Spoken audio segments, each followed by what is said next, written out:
नबी इस्लाम ने साहबा से कहा, जानते हो मुफलिस कौन है? साहबा किराम ने कहा, या रसूलल्लाह, हम तो मुफलिस उसी को समझते हैं जिसके पास दुनिया का माल ना हो। तो आपने फरमाया, मेरी उम्मत का मुफलिस तो वो होगा कि जो क़यामत के दिन ढेरों ढेर पहाड़ों के बराबर नेकियां लेकर आया। और उसमें नबी इस्लाम ने मुस्लिम शरीफ के अल्फाज है गिनवाया, कौन सी नेकियां?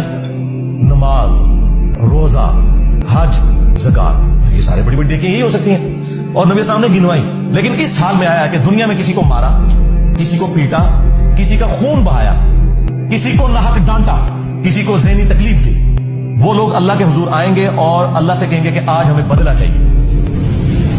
अल्लाह ताला फरमाएगा, आज तो करेंसी जो है वो नेकियां, जाओ फिर इतनी नेकियां ले लो इससे, यानी जितनी बड़ी तकलीफ उसने पहुंचाई होगी उसके इक्विवेलेंट उसके नामे माल से नेकियां निकाली जाएंगी।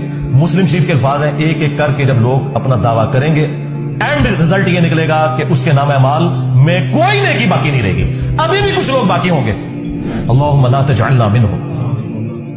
वो कहेंगे, अल्लाह नेकियां तो खत्म होगी, अब हम क्या करें? अल्लाह ताला फरमाएगा, अब इसका इलाज ये है कि तुम्हारे गुनाह इसके नामे माल में डाले जाएंगे। तौबा तौबा, और उसे औंधा मुंह करके जहन्नम में फेंक दिया जाएगा। फिर नबी इस्लाम ने एंड पे फरमाया कि मेरी उम्मत का मुफलिस ये होगा।